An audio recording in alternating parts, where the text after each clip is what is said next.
Okay, welcome everybody. Can you guys hear me okay in the way back? All right, thanks, John. So, a lot of you guys were here for the meeting of the members, and I noticed that we had a lot of volunteers in this room today. So, I would like all the volunteers that are here today, if you don't mind standing up, I just want to give you one more big round of applause.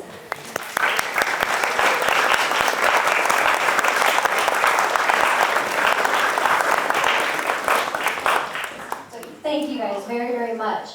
And also, thank you to all of those who aren't volunteers but came here for our very last lecture of the lecture series season. It's going to be a good one. I also want to thank Jean at Pack 8. She is always so good about filming these videos and putting them on our YouTube channel. So if you guys, yes, thank you.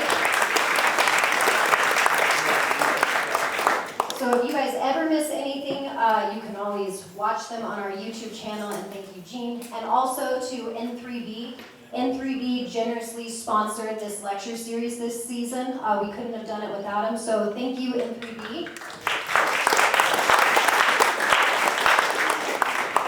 Okay.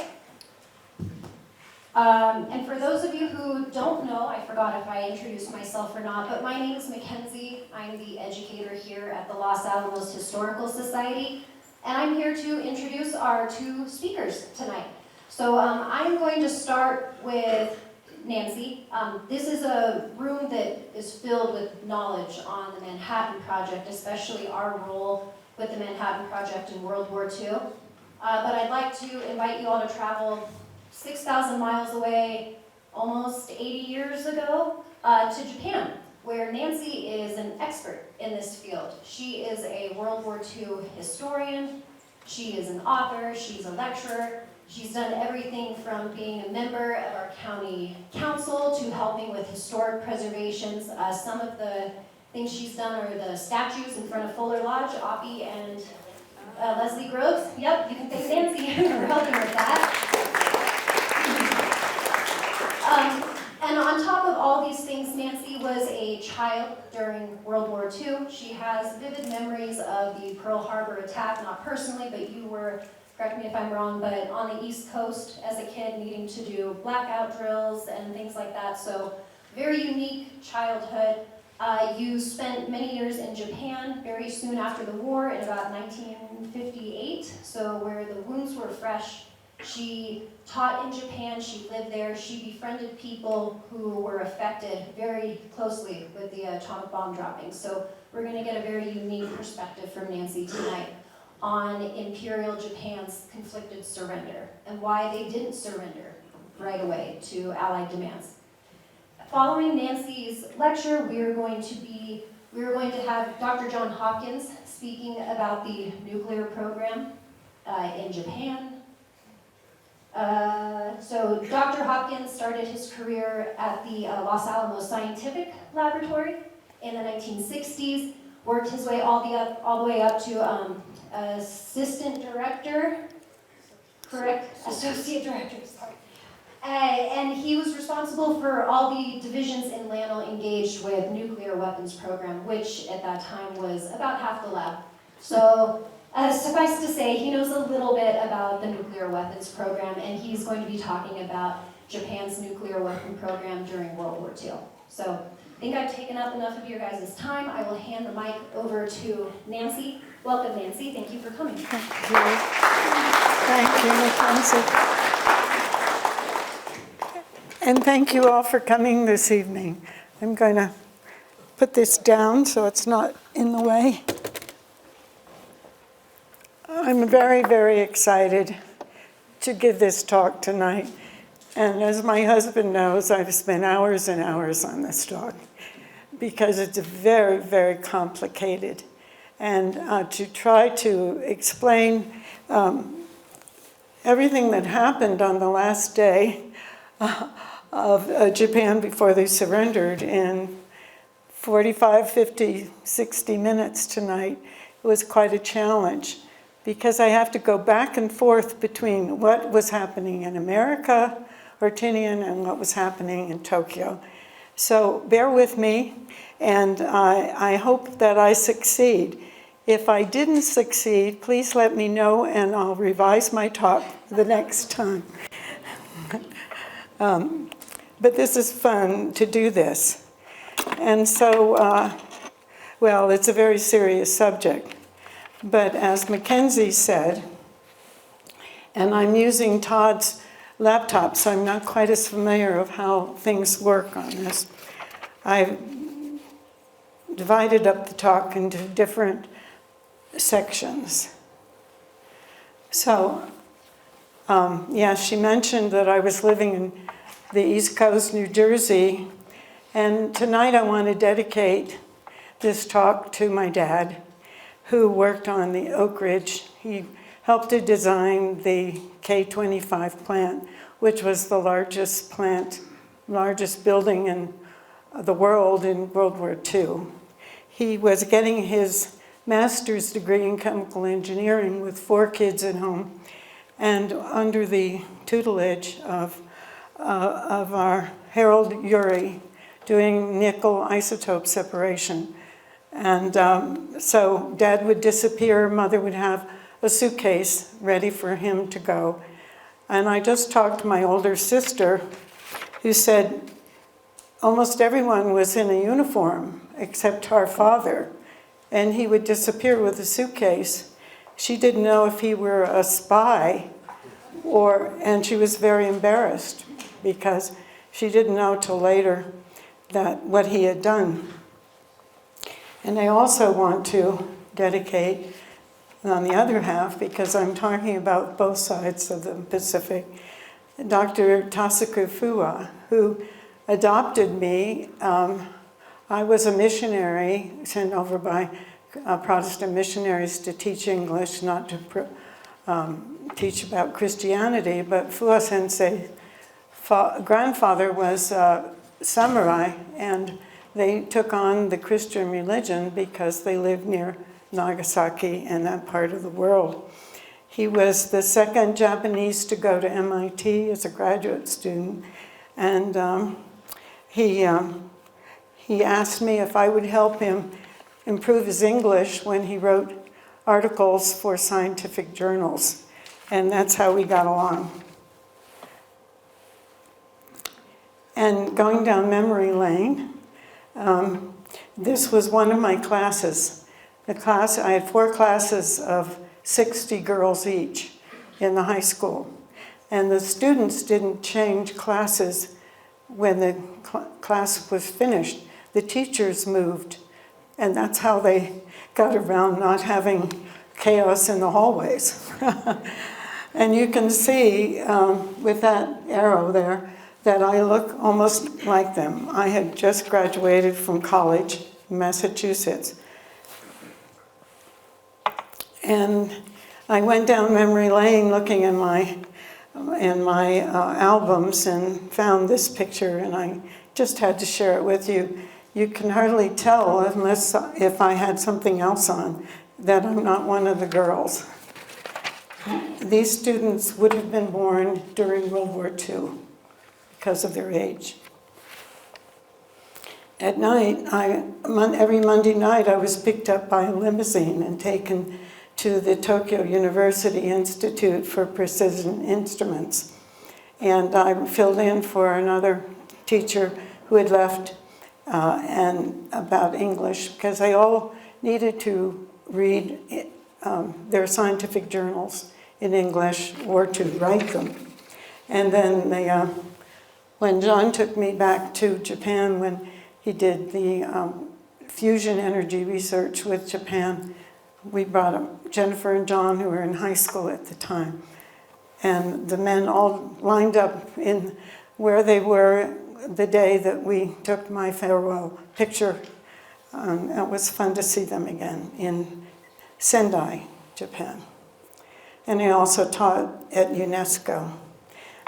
But one of the trips that I did when I went back was to visit 14 museums. I wonder, there's too much light on the pictures. Is there a way of... It doesn't look... Oh, I know. I don't have my glasses on. That's why. in order to read my close-up, I can't see far away. So anyway, we were standing in front of a Korean drum that the Japanese had put because they had conscripted so many Koreans. They had won Korea from the Russians at the turn of the century, and every Korean had a Japanese name. And many of the guards that were so cruel to our boys were Korean conscripts. So now I'm going to start with the talk. I always start with the talk. History, with its flickering lamp, stumbles along the trail of the past, trying to reconstruct its scenes, to revive its echoes, and kindle with pale gleams the passion of former days. It's my hero, Winston Churchill, and I'll try to be as passionate as possible to rekindle the times of former days.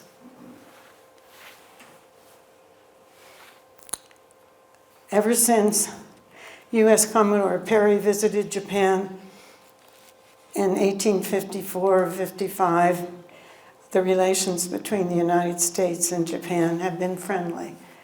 And if you want to know what happened, according to Marjorie Bell Chambers, you have to study World War I, which I haven't done. But the cherry blossoms symbolize our friendship. And the First Lady, Helen Taft, and the Japanese ambassador's wife planted the first 2 cherry trees that were a gift to the United States. Turns out that they were diseased, so they had to all be destroyed, but they were replaced later. Now tonight we're talking about surrender. And one of the lectures I give is what happened to the New Mexico National Guard in the Philippines when they were on the Bataan Death March. So I'm kind of showing this as a contrast. This is only half of the Battery G.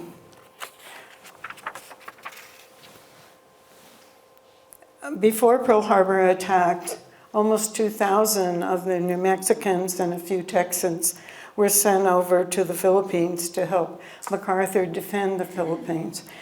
They were called the 200th Coast Artillery. They were federalized, and they were the best sharpshooters in El Paso when they were down being trained. And as you see there, MacArthur had commanded 25,000 Americans and 75,000 Filipino young men who took the brunt of most of the Japanese torture. On one of my trips, when the Pearl Harbor movie was popular, I was in a bus in Japan, and this was an ad that's, that the buses have. I used this ad to teach students on how the Japanese language works. Our National Guardsmen were attacked a few hours after Pearl Harbor because the planes to attack the Philippines were delayed by weather. And all 37 of our planes in the air base where we were defending had landed, and the pilots were having lunch, and the Zeros just destroyed all 37 planes. And as you all know, because you're from Los Alamos, Wake Island, Guam, Hong Kong, Singapore, and Malaya I need an extra arm, an extra hand to push buttons. They were attacked, if not the same day, not many days later. So look at this. This is what Japan controlled in the beginning of 1942. And our president had to declare war because Japan had attacked us. And that's an interesting story too. I'm just setting up who were the allies and who were the axes. Santa Fe Manuel Armijo, who has the blanket, I have the arrow. When he came back, and he did come back, he started a ceremony every April 9th to commemorate the day the men were surrendered. It's held, now there's no one left to come. Now that Dick Daley's gone, there's only one man left, but we still have that ceremony, and Manuel started it.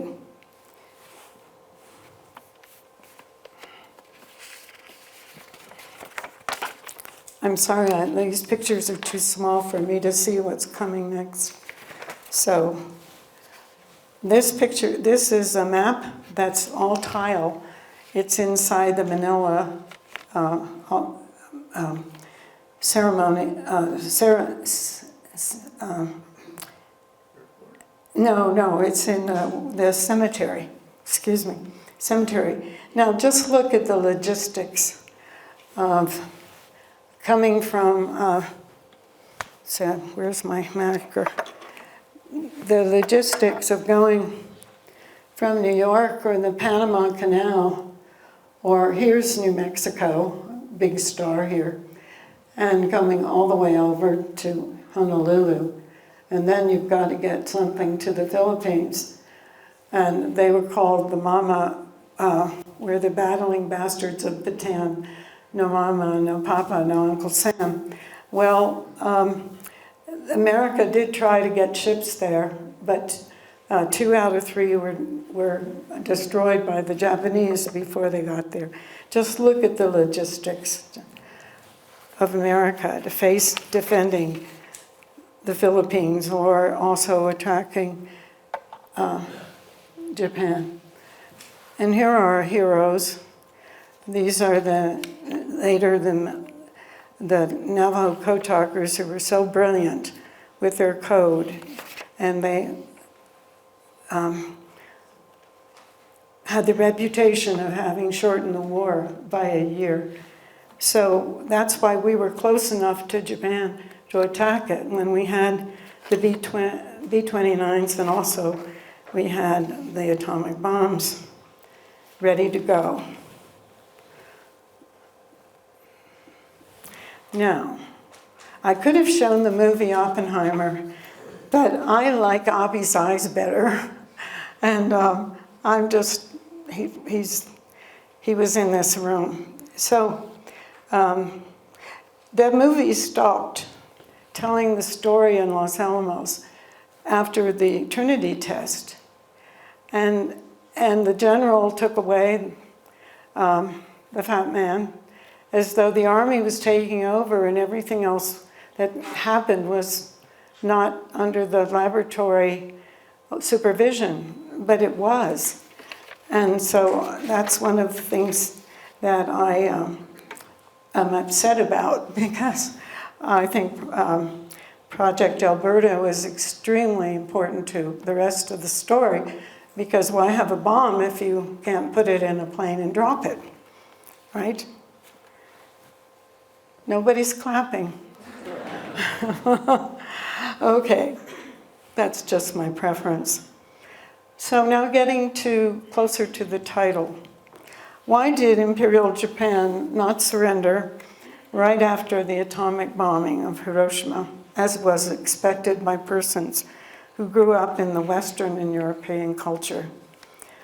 What was the conflict? Were there more than one?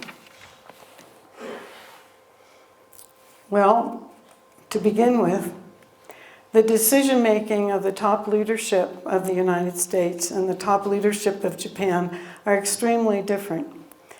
America's decision, our U.S.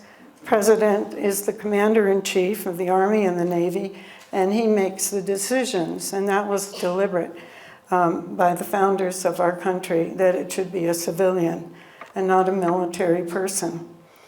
So we expect that the leader of a country will make the same decisions as our leader will.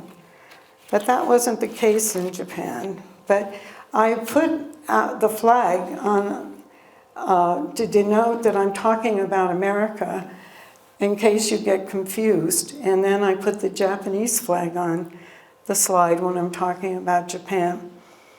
So the Joint Chiefs of Staff have 8 members. They're advisory to the President.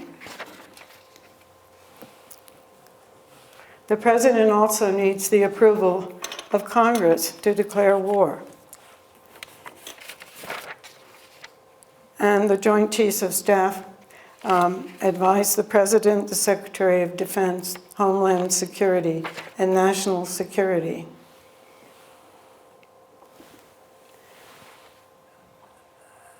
Now, the attitude towards surrender is, and this is a very interesting topic, I hope we talk about it sometime. We admire our men that give their lives for their buddies or give their lives for their country. But we puzzle over men that will commit suicide to keep the honor for the emperor or for the national polity. And in the Western, and I'm using the term Western, I don't know if that's an appropriate term or not, but in the Western point of view, if you are going to lose a half of your troops or a third of your troops, it's honorable for the commander to surrender them. Is that the case? I would appreciate any comment on that later.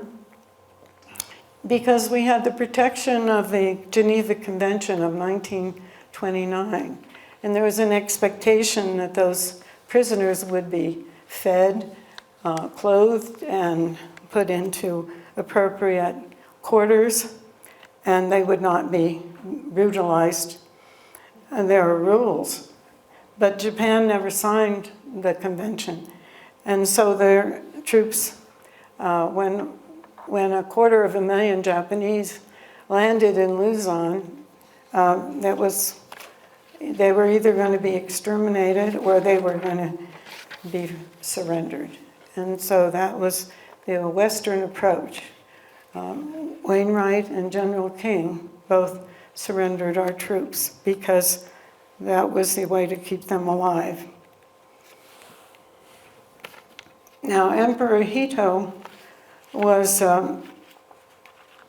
along a hereditary descent from the goddess Amaterasu. And his war powers were different than the United States presidents. By law, he was the commander of the Army and the Navy, but that's not what happened. There were 6 men, what I call them the Supreme War Council, who made the decisions. And they conferred with the emperor now and then when it was necessary, when they needed an answer. But he wasn't in charge. He couldn't give a command to the army and say stop. He had to do it through his lower, the people that he had assigned to take care of those things. Now, Bushido is, you probably all are familiar with Bushido. It reveres the emperor, and it reveres the responsibility to fight to the end if you're in the military. And so this created a tremendous conflict.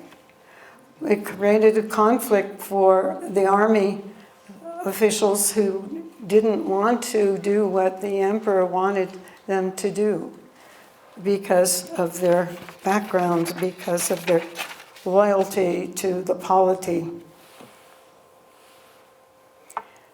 So the samurai, Bushido means no retreat, no surrender, and eagerness to die in defense of the homeland. And this is inherited from the samurai who lost their power at the end of the 1800s when the Meiji constitution was adopted and the power was given to the emperor away from the daimyo, the lords. And surrender is not an option. So before World War II, fighting began, Japan had never suffered a military defeat. And that was one reason why the army didn't want to surrender, one reason for holding back. And the conflict is in what allegiance are you going to follow? Which is more honorable? So we call the Big Six, the Supreme Council for the Direction of the War. And this is a meeting down below in the Gubunko where American planes, B-29s, had been dropping conventional weapons on Tokyo. They had destroyed the Navy headquarters. They had destroyed half of the ministers' homes.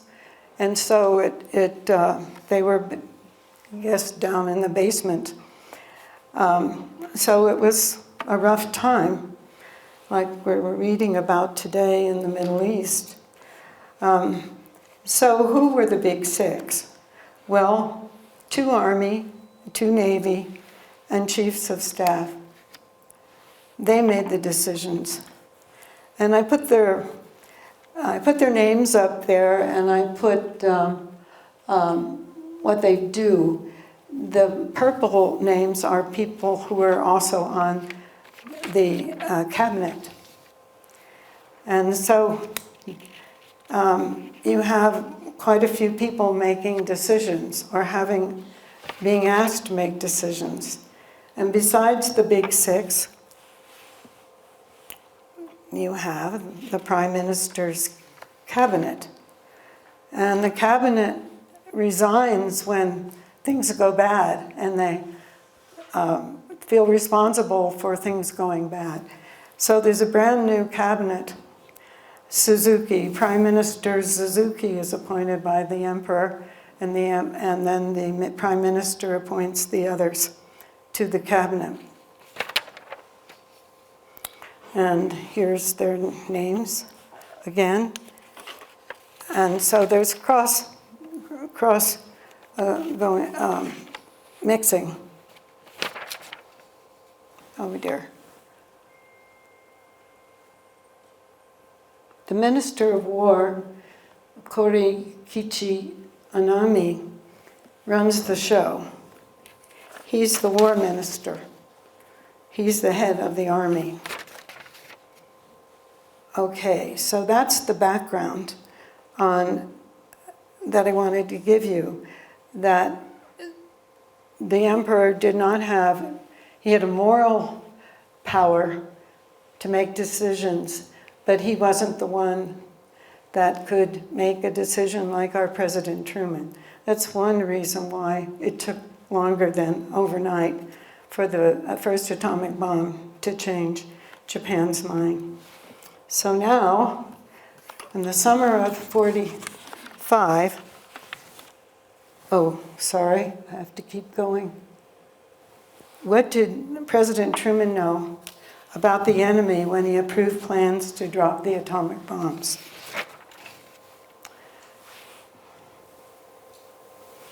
Okay, now I'm talking just about America now. He knew the bloody results of the battle for Okinawa that took 80 days, 350 miles from the mainland. And look at the numbers of the Japanese who were killed, Japanese taken prisoner, Americans killed or wounded, more wounded than killed. We lost 800 planes and 36 ships. And Okinawa is not too far from Kyushu, where we were going to land and win Japan. American military plans to attack Japan were accepted by the president on June 18th. And so our military was getting ready for an invasion on November 1st. And the 4 Japanese cities that were going to be targets for the atomic bomb, he agreed to. he knew about the Japanese strength on Kyushu, although it got stronger and stronger as the Japanese troops were being brought from Manchuria to defend Kyushu. Look at 900,000 troops at the end of the summer, and then 10 million Japanese civilians living where our troops were going to land.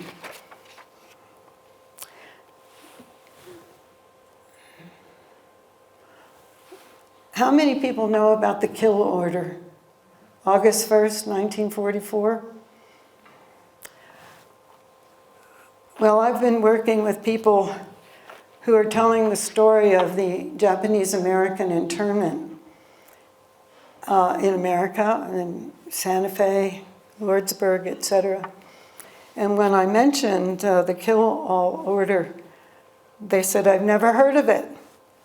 Well, I heard of it because I interviewed men who came back from the Bataan Death March, prisoners of war, and they told us about it. They were expecting to be killed the minute we set foot, our troops set foot in Kyushu, because there was that order. The prisoners were to be exterminated without a trace on the day the Americans invaded the mainland. Now, here's this order, which was in the trials, so I have something I can show you if you doubt it. This is Hampton Sides, what he put in his book about ghost soldiers. Whether the allowed POWs are destroyed individually or in groups, and whether it is accomplished by means of mass bombing, poisonous smoke, poisons, drowning, or decapitation, dispose of them as the situation dictates. It is the aim not to allow the escape of a single one, to annihilate them all, and not to leave any traces. And everyone knew about that. And in the book about ghost soldiers, MacArthur knew about it. And MacArthur held back his army as he was coming on Luzon to rescue the men of the Cabanatuan camp. And he held his people back because there was secrecy. He didn't want the Japanese guards to know that an army was coming, because they would exterminate all 500 of the prisoners who had been there for 3.5 years. Okay, so Truman said, "I've had enough." So he went to Potsdam, Germany, and he met with Winston Churchill just before he was replaced, and Chiang Kai-shek, and Joseph Stalin. And they came, and all right, I just want to make sure people who aren't familiar with this part of the story know who was there. They came up with a declaration which was not signed by the Russians, because the Russians had a non-aggression pact with Japan at the time. But as you well know, people from Los Alamos, that the Trinity test was successful, and through the codes, the message got to Truman. And so, what we have, and I've summarized, we call upon the government of Japan to proclaim now the unconditional surrender of all Japanese armed forces and to provide proper and adequate assurances of their good faith in such action. The alternative for Japan is prompt and utter destruction. Do you think that made a difference? No. Since the Imperial Japanese leaders decided to wait and see to the declaration, the president gave the authority to the commanders in the Pacific to decide which days in early August to choose the best bombing conditions after August 2.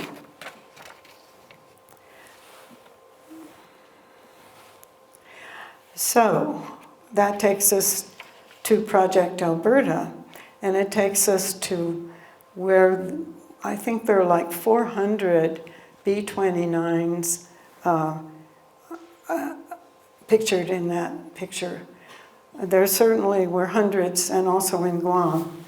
And you can see I've given this talk before where those three little squares are where that were built for us to put Little Boy, Flat Man, and a third bomb together to be put into the 509th planes.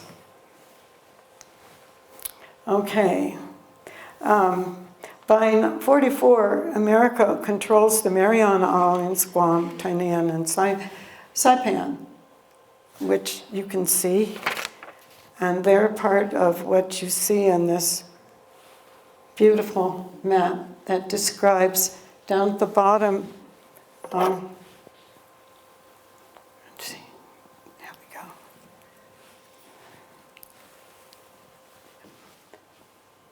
And so these B-29s would fly up to drug bombs on, we destroyed 60 cities prior to the atomic bomb, at least 60 or more. And we had to take Iwo Jima in order to stop the Japanese from being able to warn the people on the mainland that the B-29s were coming. We also needed it for the B-29s to land there if they were harmed in their run. Also, we had a backup on Iwo Jima for the atomic bomb for Little Boy. It was part of what Deke Parsons did to make sure. So I kind of told that story. And these are pictures of the crew in Enola Gay. And this picture is kind of more poetic than illustrative, but Leon Smith gave it to me, so it means a lot to me to include it. And there's Little Boy. Now, you know, I haven't given up having some more statues in Los Alamos. And one of them is Deke Parsons. And anybody who wants to help me get something going to get Deke part of the story for the Manhattan Project. Deke was going to arm Little Boy before they put Little Boy, or before they took off. But the night before, there were 4 B-29s that crashed before they lifted off from Tinian. And he said, what would happen if I arm the bomb and we don't make it? The whole island will blow up. So he saved us from a terrible possibility by arming it in flight. And then after he armed it, it took off. Went up to 30,000 feet and went on. This is a picture I took at Hiroshima Memorial Museum in 2001. I'm not sure if this is still in the revised museum or not, but that balloon, it shows ground zero, and then people all were walking around, and that's the, you can see, barely see the confluence of the rivers. And it was an excellent target because it was flat, and so it gave us information we needed. But what is missing from the stories that are told about this, and I'm probably stepping out of my role as a historian, is that Hiroshima was a military city. And when people talk about it, and even one of the latest books about it, They talk about women, grandparents, and children being killed by the bomb. It killed the military men too. It destroyed, and I will go into it. And here in the museum, it says that Hiroshima was a military community.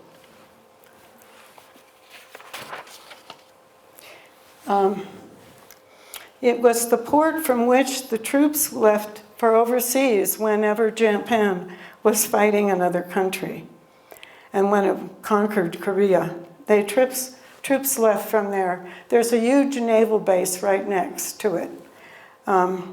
We destroyed the 2nd Division headquarters and others that had been set up to plan when the Americans were going to invade Kyushu. It was in charge of all the different military plans of how to kill our boys. An estimated 20,000 Japanese soldiers and Korean conscripts were killed. They're not listed in the number of people who were killed. I've been trying to get numbers, and it's really hard because the Korean conscripts' families were being moved to Hiroshima and happened to be in Hiroshima when the bomb was dropped. It's really hard. So if I have anybody here in the audience who likes to look up numbers like that, please get in touch with me. But we'd already destroyed 60 Japanese cities. But on the same day as the atomic bomb was dropped, I don't know if you know that there were 4 more cities on the eastern side, away from Hiroshima, where 750 super forts and Mustang fighters reduced them to ashes, and they had the Japanese defense shooting at them for hundreds of miles back to the islands. And just think, 750 super forts, that's 11 men in each one. I don't know what the consumption of gasoline is. And, oh, I think I skipped.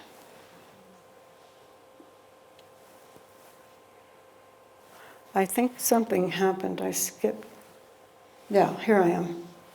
So Commander George Marquand, who was the pilot for Necessary Evil, who had the photographic equipment that was one of the 3 planes, you know, that flew to Hiroshima, he, in a report that he made, said that the target in Hiroshima was there was the castle, but there was an airport, ordnance depot, army clothing depot, army food depot, large port and dock area, shipyards and shipbuilding, Japan Steel Company, railroad marshalling yards, numerous aircraft component parts factories. And that information isn't in the history books. It was a military city. There was no American POW, prisoner of war camp in Hiroshima, but there were, B-29 had been shot down, and the men in that plane were either beaten to death by Japanese or they were radiated by the atomic bomb. So then President Truman announces to the world, 16 hours ago, an American airplane dropped 1 atomic bomb on Hiroshima, an important army base. If they do not now accept our terms, they may expect a rain of ruin from the air, the like of which has never been seen on Earth. And for years, the Historical Society would sell this front page, and that's where I got my information about the 750 superforts. And for a long time, I didn't read it because it was the print was so small. Then I finally took a look at it. All right, now I'm shifting to Japan. Now I'm getting to the part that you're going to really get excited about. In the summer of 45,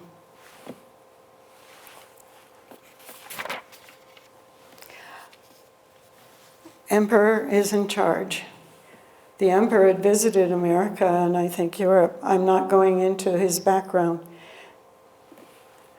But most of my material, as I showed you in that book, came from Japanese researchers, historians, who devoted 8 years of their lives interviewing 79 witnesses who observed what happened on the 14th of August, Japan's longest day. The book was published in 1965 in Tokyo and then later translated.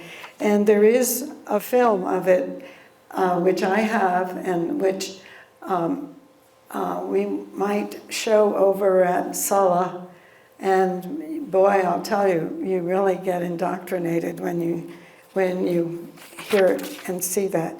And at the end of this, I'm going to show a trailer, help you understand how passionate those men who defied. Uh-oh, I'm having trouble advancing. I think you can just hit the arrow and it will. No. Uh-oh. Here we go. There we go. Okie doke.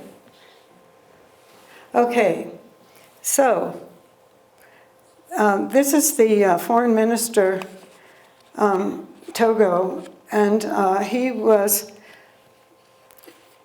sending people to Russia to ask Russia to help bring some peace, even though it wasn't an agreed upon action.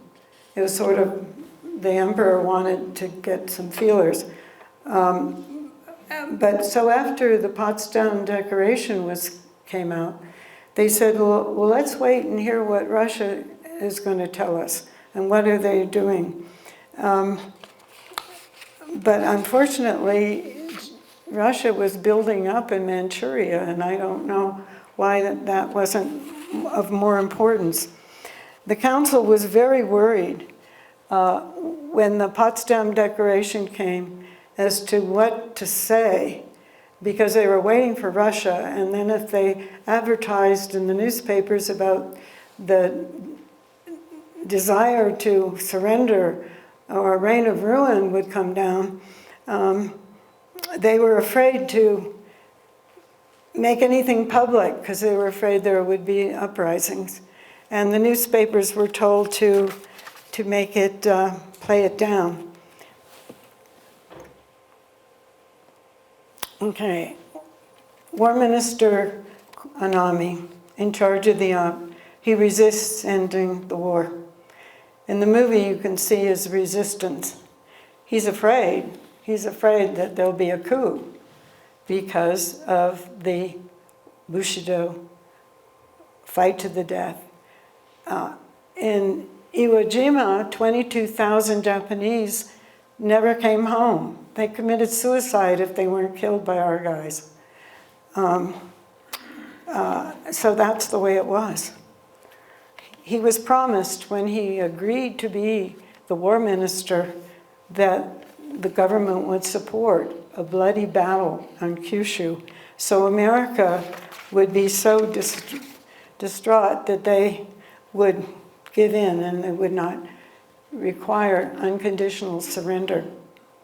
Now just think, America just won in Germany, and they're bringing home those land troops. And we're going to go over to Kyushu in November, and we're going to bring all those guys across the United States in trains. How many trains do we have to bring them home? Bring them over, and then we're going to put them in ships, And I showed you that map, and then those guys are going to go on the ships, and we're going to go invade. Just think of the logistics, think of the cost. So, the Supreme Council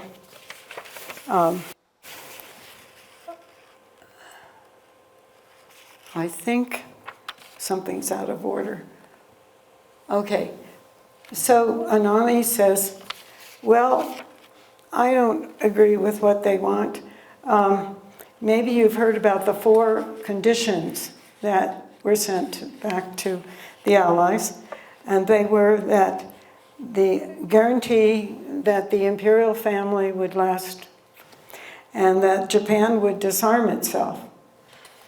No foreign troops were to land on Japan. And the trial of war criminals would be held by the Japanese courts, and occupation would be limited. Well, it didn't go very far. And one of the things that you might have heard of when John Ruminer spoke about the decision to drop the bomb, he talked about Ketsugo, Operation Ketsugo, where the whole nation, actually there were like 80 million Japanese living on the mainland, the 4 main islands at this time. The others were off fighting the war. And they called volunteers who were going to arm themselves. So if once the Americans landed, they would be killed by the civilians as well as military. It was a very, very complicated plan to kill the Americans coming, if they should come in Kyushu. And here's a picture showing how they're training the women with sharpened bamboo sticks. And the army had a pamphlet to call on the people to fight to the very end. Now, the Japanese belief about surrender, it was illegal. Men didn't want to come back because they'd be put in jail if they surrendered. Their families would ostracize them. It's a whole different culture. It's not to protect your life. They'd give their life. Giving their life was more important than living. So losing a war after fighting for 4 years is difficult for any culture. The Americans, learning about the atomic bombing, expected an immediate surrender. It didn't happen. So why? Pilots and crews stationed on Guam and Tinian continued their bombing on Japanese cities, but they hoped that they wouldn't be the last to die before the surrender. And then, of course, you know about Russia coming into Manchuria. And there was a fear that Russia would come. They came into Manchuria so quickly because the troops had been brought to Kyushu. There was a fear that the troops would come into Hokkaido, the northernmost island, and come down, and Japan would be divided like Germany. There was a great fear. So I had talked about, this is talking about in Hiroshima, the destruction of all kinds of ways to resist the invasion. It took a while for the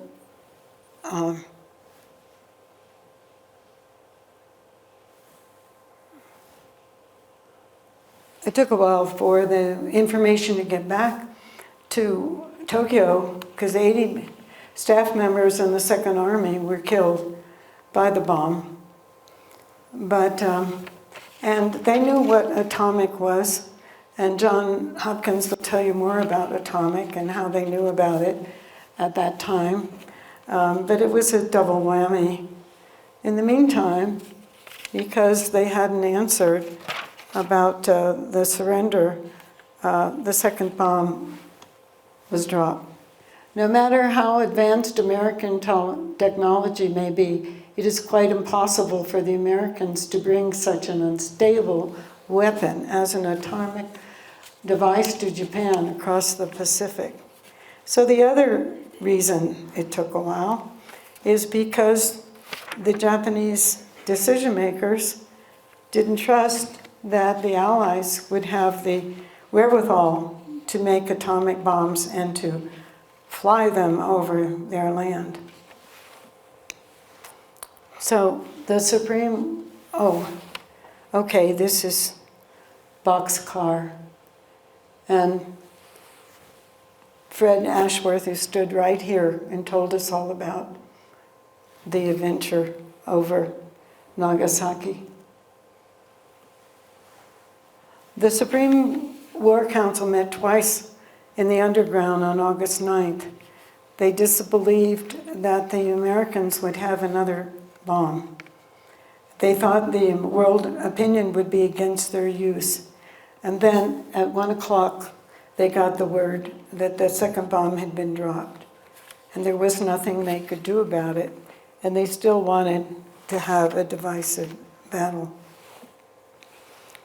Truman warned on August 9th that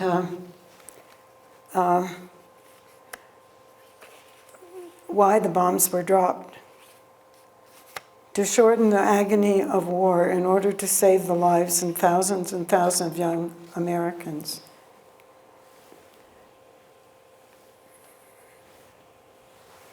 And this is the description of Fat Man. And this is a picture I took in Nagasaki Peace Museum of young boys going, looking in the museum for a class project. And that's I think that's a beautiful picture of what Fat Man looked like and what happened at Trinity site for someone who isn't a scientist and can't see through all the tape that was put around it. So this bomb also Nagasaki was a military target as well. This is where all the torpedoes were made that attacked Pearl Harbor. And then we go into the disbelief. John's going to talk more about the physicists. And also, plutonium bomb damage allowed the Imperial leaders to save face, not because of a military loss. Well, so when some of the members, the younger men, heard about the surrender, they thought that the emperor had been tricked by his ministers, and they were going to surround the emperor and they were going to separate him from these ministers that made the wrong choice. So they became a young group. They tried to get other military groups to join them. And they went into the commander of the National Guards that take care of the emperor. And he wanted to go and pray at a shrine. And one of them had a had a loose finger, and he shot him. And then they cut his head off. So that wasn't a smart thing to do if you're trying to get the rest of the armies to join you. And they tried and they tried. General Anami decided he would have nothing to do with it. He had given his pledge to the emperor. That was his choice, to do what the emperor's wish was, when the emperor's wish was to surrender. And then this group that sponsored the coup took General Mori's Hanko, his stamp, and they developed a press release, if you will, and stamped it with his press release to take to the radio station and to broadcast instead of the surrender messages. So The army leaders agreed to go on fighting. One of the differences between our decisions, which are based on parliamentary procedure from France and England, which is a majority of 1 or 2/3, depending on the situation. In Japan, you had to have unanimous decision. Now, I've been in the League of Women Voters, and I have never experienced 100% unanimous decision when we were debating policy, etc. But it's been a long time. Maybe nowadays they do. But can you imagine? You have to have a unanimous decision. And so that also held up the surrender time. And so there was really, the emperor was concerned about not that Japan, the whole country would be exterminated. He went out and looked around, and people were starving. They were starving in all of Asia. 250,000 people died every month because of lack of food. So the emperor is asked to ask what his thoughts are, and he says, accept the Potsdam Declaration without modification. You don't need to have to protect me. So I'm asked the question a lot, was the second bomb necessary to force a surrender? Well, it's a complicated answer, isn't it? It's very complicated because we look at it as, well, this is the second time we've destroyed an entire city. The logic is, how are you going to fight? How are you going to resist? There's nothing left. And that's the way we think. But that's not the way the decision makers were thinking. And we talked before about surrender, and we talked about the reason our POWs were treated so badly is because anyone who surrenders is like a dog. And so they were treated like a dog. And so General Anami, as I said, finally gives in. He finally gives in. And so there's a unanimous, the big six agree. The cabinet agrees. The Allied camp, POW camps, I'm showing them, I guess, there we go. It shows where the camps were. They're not in Hiroshima. So on August 10th, the Supreme War Council met twice. And they couldn't make a decision, yes or no. It was 3-3 for the longest time.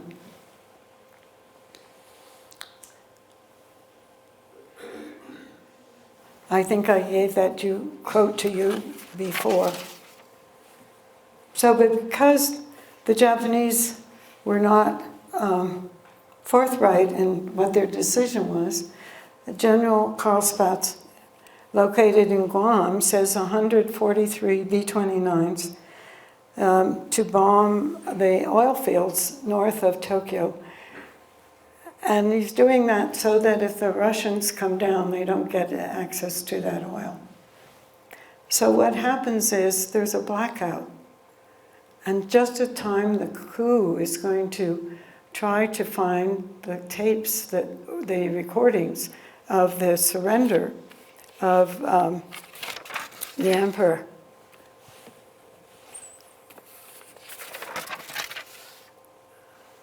And so they have to use flashlights to go and look in one room after another. And so General Anami is worried that there's a third bomb. And some of you may know about the rumor that American pilot was asked, was there a third atomic bomb? And he didn't even know what it was, and he said yes. And it was misunderstood that there would be one. But they figured out if there was one, it would come to Tokyo, and it would destroy the Imperial Palace, and it would destroy the heart of the country. So that was part of the decision of Anami giving in. And there was a third bomb. Took me a while to, let's see, this is going forward. It was stopped by President Truman on its way from Los Alamos to, I think it stopped in California. There was someone coming from Tinian to pick it up, but it was stopped. So I'm not quite sure where I am here on, because this is skipped. But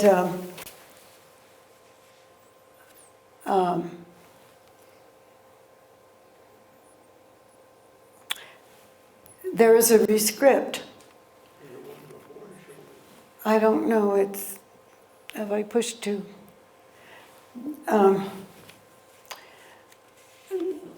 This is Mori. Anyway, the coup burned the Prime Minister's 2 homes. Oh, this is the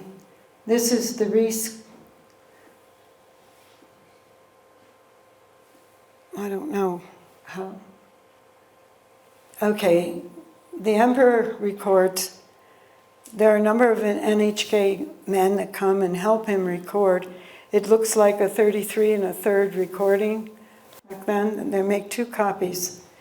They're put into envelopes, and then they're hidden in the room of the emperor's, one of the emperor's ladies.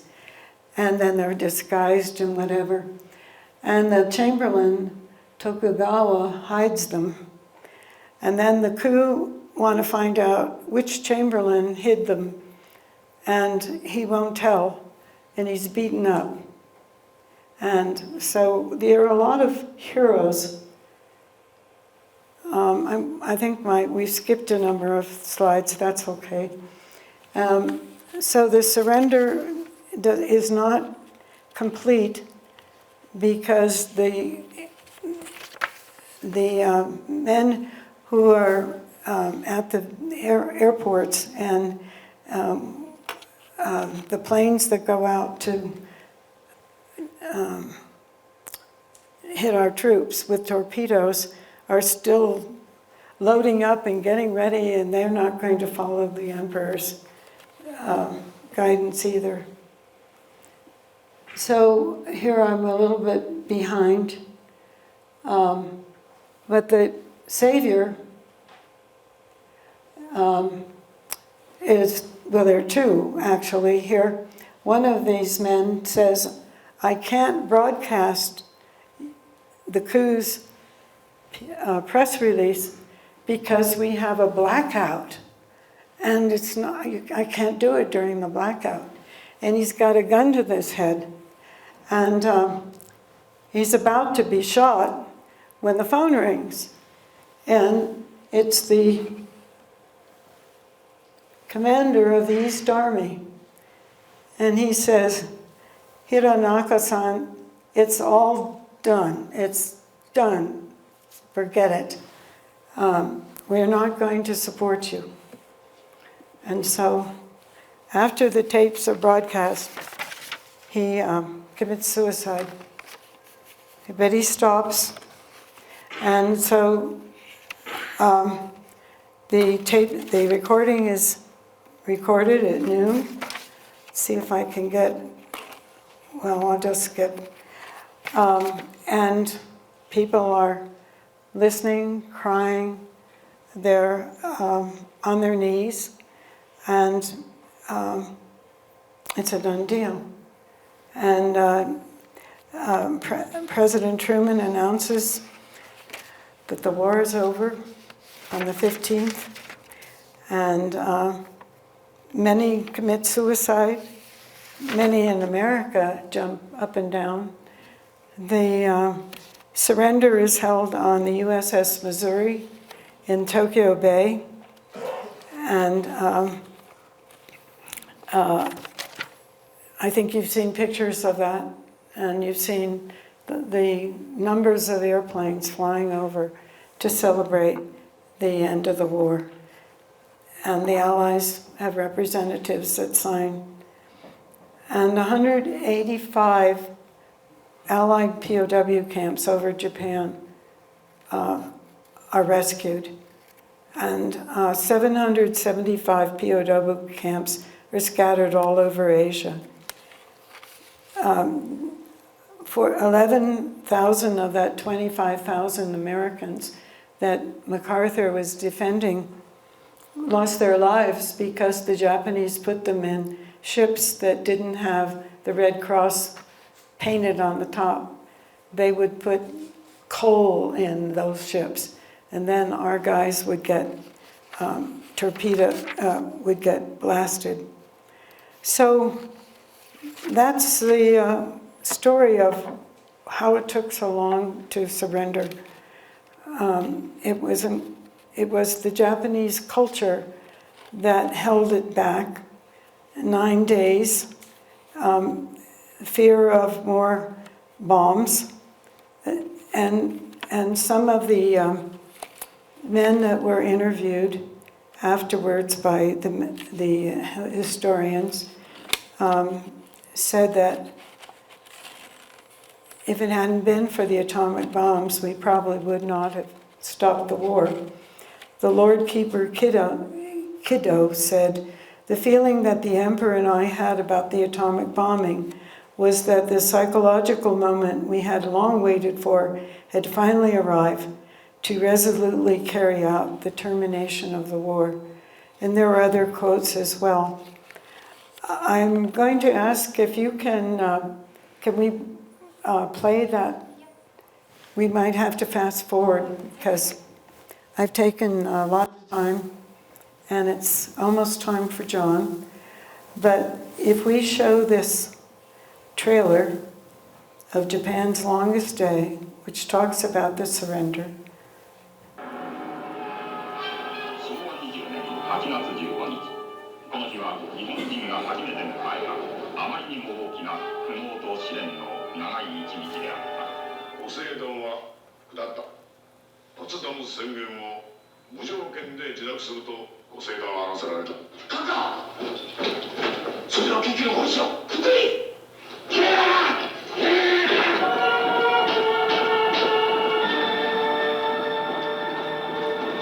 参戦を自宅して国戦の訓練などできるか。いずれにしても天皇の放送が先にあってはどうにもならん。終戦の放送などをされて、閣下、マジ何が終戦だ。何が終戦だ。今日はその責任を他の軍に転嫁されようとするのは数え上げたらキリがない。ビルマには23万6千を投入して16万4千、沖縄には10万2千を投入して9万。いや、沖縄では軍人だけでなく9万2千の一般国民までが死の遺体をその点である。何？多くの者がなぜ涙を飲んで死んでいったのか。結果的な批判は何とでも言える。しかしこれは誰にしても日本を愛し、日本の勝利を固く信じたればこそのことである。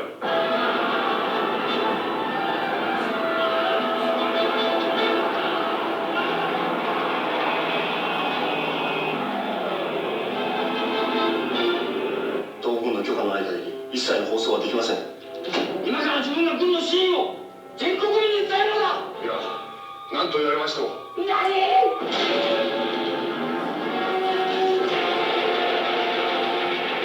勝つか負けるかはもう問題ではないのです。一般の国民を生かすか殺すか、二つに一つの今立っていただかなければ手遅れに陛下のお声が放送されてしまっては全てが終わりになります。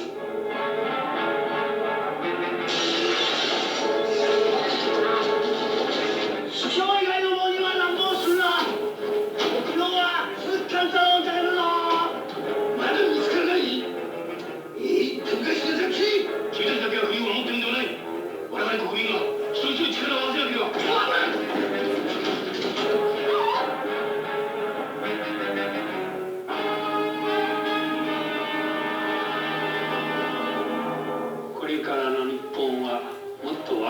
人が中心になってやるべきでね。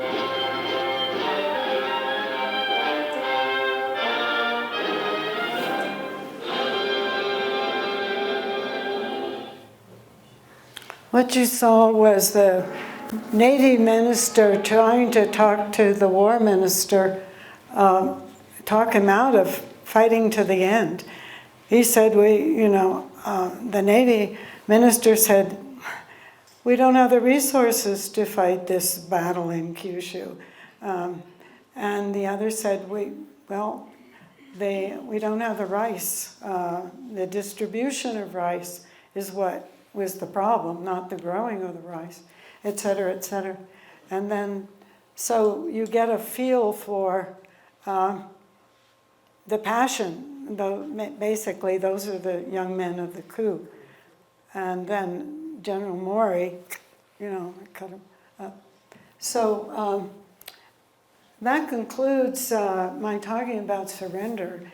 And now it's time to learn more about the Japanese program on nuclear research during World War II with his distinguished John Hopkins. John, would you come up?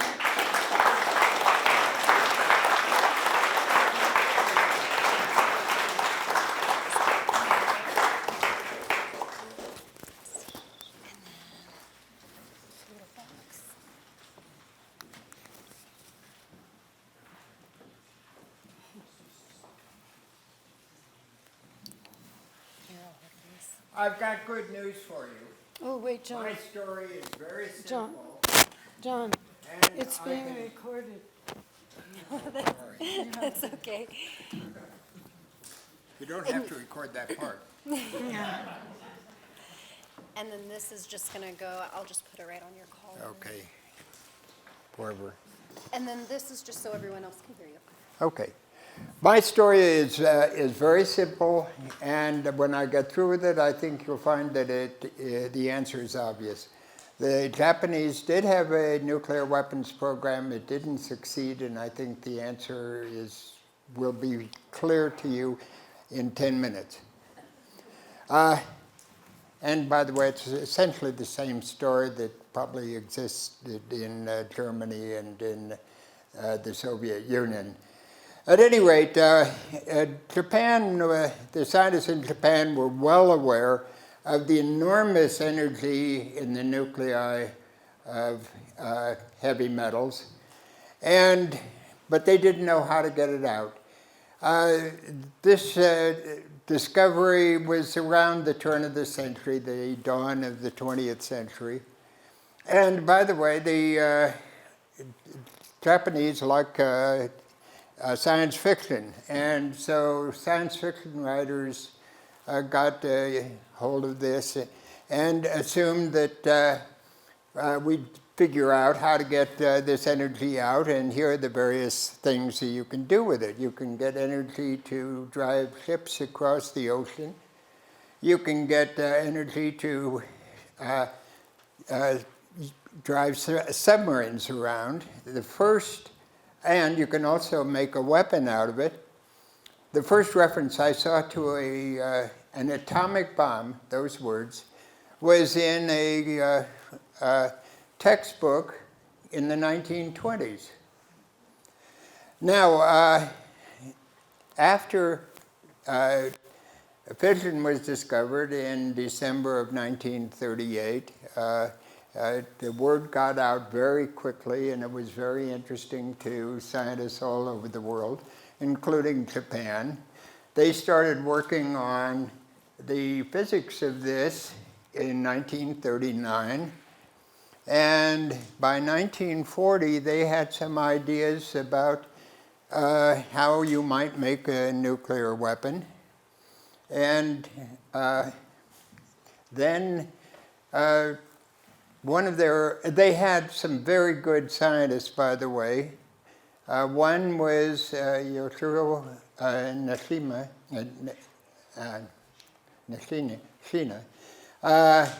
And actually, those physicists in the audience probably know about the Klein-Nishina formula, and you can explain it to your spouses when you get home. But at any rate, he was probably the most prominent scientist, nuclear physicist at any rate, in Japan at the time, and he was at a government laboratory in Tokyo. And he wrote a couple of papers in 1940 that got the attention of the Japanese army, who decided to fund modestly Nishina to look into this with some alacrity. So this is about when most people think the nuclear weapons program started in Japan, around 1940, well before the dropping of the bombs on Honolulu.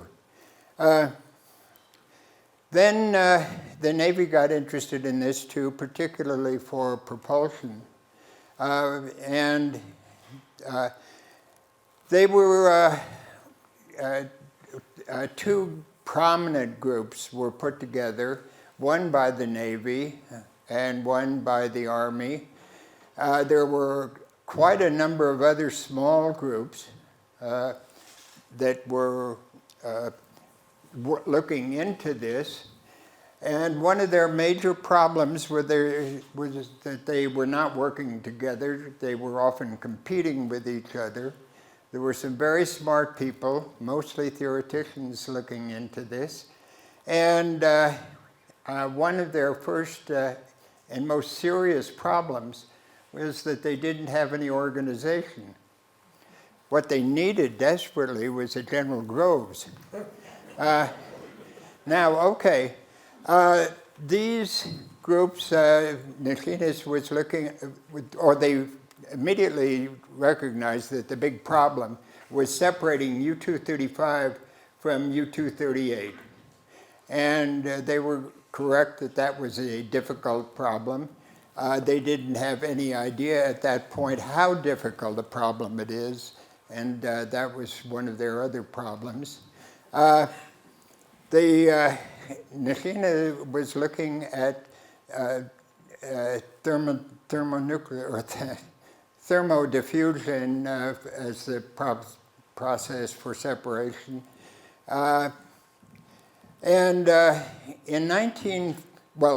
Things got a lot more serious after the summer of 1942, when, after Midway, the war turned desperate for the Japanese, and the military got much more interested in this, but not interested enough to take some of the money that was going into the defense industry and put it into these studies.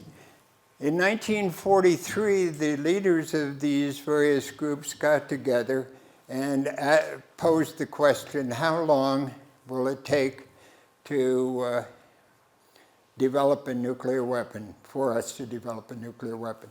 The answer they came up with was 10 years. And when the Navy learned about that, they lost interest in supporting this and took their money out and put it into radar, which was a very hot project at the time. And Nishina kept after this, looking at ways to separate uranium. But being a very good theoretician, they did some other work. They made some estimates of how much uranium-235 they needed. They made some estimates that were approximately in the ballpark of what the critical mass was of U-235. And they made some tentative plans on how to make a nuclear weapon. And they came up with an idea that was essentially similar to the little boy, a gun-type weapon. A gun-type weapon is relatively simple compared to the Fat Man, but one of the disadvantages is it uses an awful lot of U-235. A Fat Man is very complicated, but only uses a relatively small amount of plutonium. So one of the places where we really had a head start on Japan was our work on plutonium at Hanford. Now, the Navy started a program looking at centrifuges, and they did this in collaboration with Kyoto University. There was quite a bit of public interest in these sorts of things, and the science fiction writers kept at it. And one of the articles that I thought was kind of interesting and revealing was in a popular journal in July of 1944, and the title was "The Obliteration of San Francisco with a U-235 atom bomb designed by Japanese scientists." So much for security. At any rate, the Japanese were interested in this, and the guess on the Americans' part was that the target would be the landing fleets scheduled for November 1st. Okay, the scientists assured the Supreme War Council that these were so complicated, so difficult to make, that the United States could only have one. And then we fired Nagasaki bomb. Okay, there were several points here that I wanted to make. Japan program had a lot of reasons why this wouldn't work. The two main ones, one was they had almost no uranium. And probably all of you know that the Germans in the spring of 1945 sent a submarine toward Japan with 1,200 pounds of uranium. Now, that's not enough to make one bomb, by the way. The United States, when Groves took over, the first thing he did is try to get a corner on the uranium market and ordered all the uranium he could in the world. And we had tons, hundreds of tons of uranium. Now, the second problem that they had was they had almost no priority and no support and no resources. In the United States, of course, as you know, the Manhattan Project had the highest priority that one can get, the silver plate. But Japan, they did not have some. And the total number of scientists that they had was extremely small compared to what we had. Now, these two problems, no uranium and very low priority, although there was a mixed feeling in the military. Some wanted it very badly, particularly as the war was going downhill for them. And others wanted to put their money into the radar development and other weapons developments. There are people who, I'm going to talk for 2 minutes about the conspiracy theory. They're all over the place, as you know. One is that the Japanese were far ahead of the United States. They actually developed a nuclear weapon. They developed it with facilities in Korea that was not getting bombed by the United States. And also that the Japanese had actually made a small nuclear weapon. Now, folks, small nuclear weapons are harder to make than large nuclear weapons. Now, these two are, this is really pie in the sky. The U.S. program had tens of thousands of people. And we had scientists from all of the most of the major universities in the United States. We had a contribution that the Nazis had encouraged some of their best scientists to come to the United States. Great Britain collaborated with a number of their scientists and engineers. By the way, the first picture that Nancy showed of Oak Ridge was one of the separation plants. It was made, by the way, it was 1 mile long and 1,000 feet wide. It was made for the second tier of separation processes that the U.S. had that fed into the calutrons. And the calutrons did the last separation.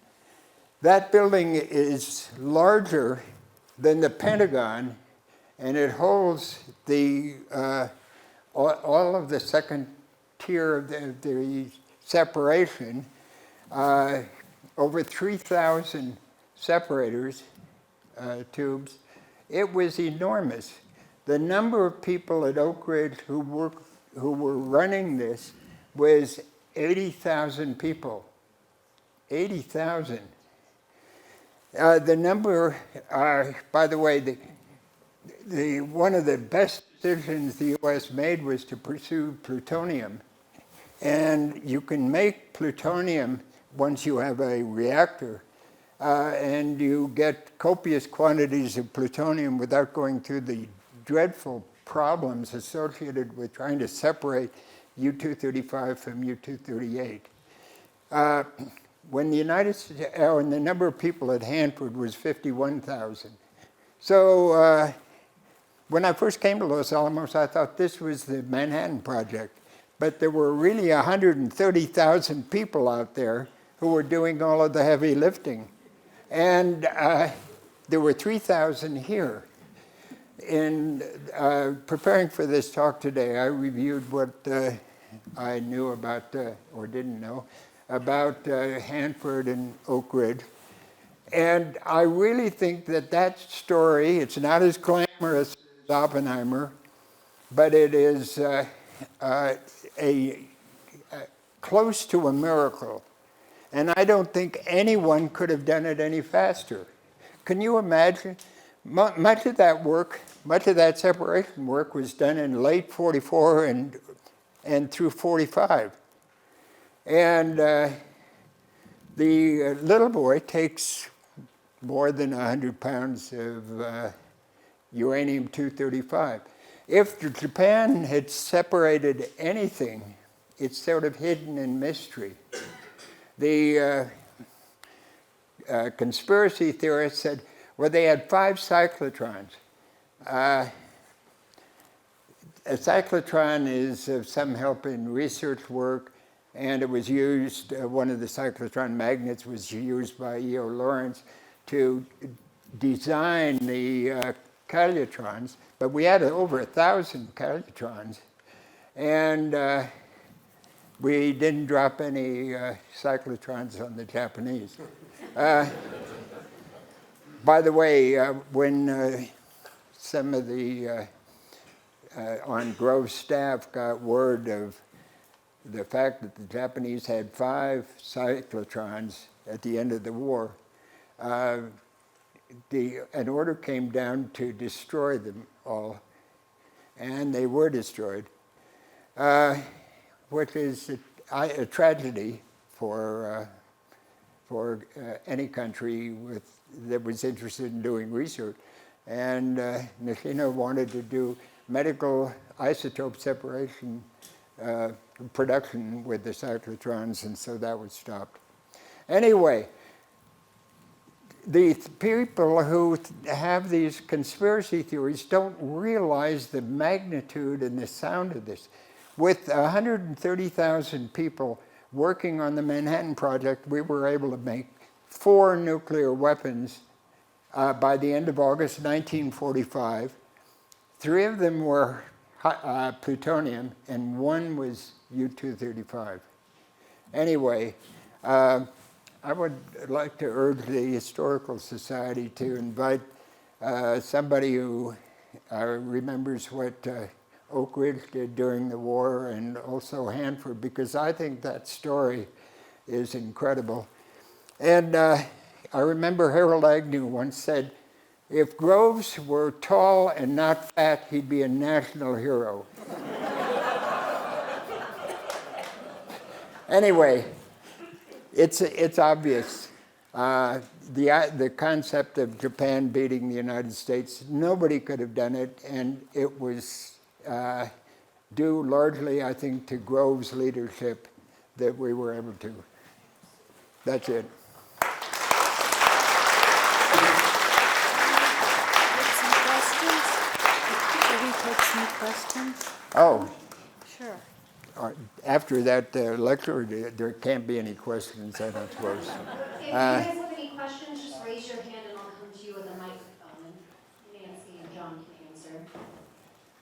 I have a feeling they're ready to go home.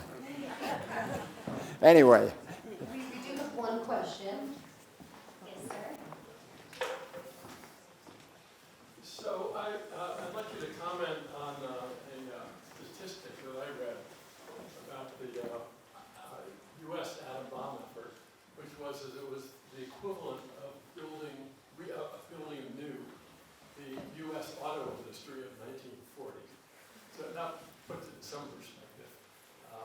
Is that an accurate? Oh, I think it was. And it's amazing how the attitude changed 180 degrees on December 7th, 1945. Factories all over the country were looking at what they could do, and the auto industry changed very, very quickly to making tanks or airplanes or M1 rifles or whatever. The whole country went into to war. My interest in nuclear physics started on August 6th, 1945, and it took me 10 years to get here. I came as a summer student in 55, and to do nuclear physics experiments, I just loved that. So, but there were very, very, very few people expressing a feeling of that the United States should not have used these nuclear weapons on Japan, and the alternative was landing on Japan, and that would have been awful, awful for the Japanese and for the Americans.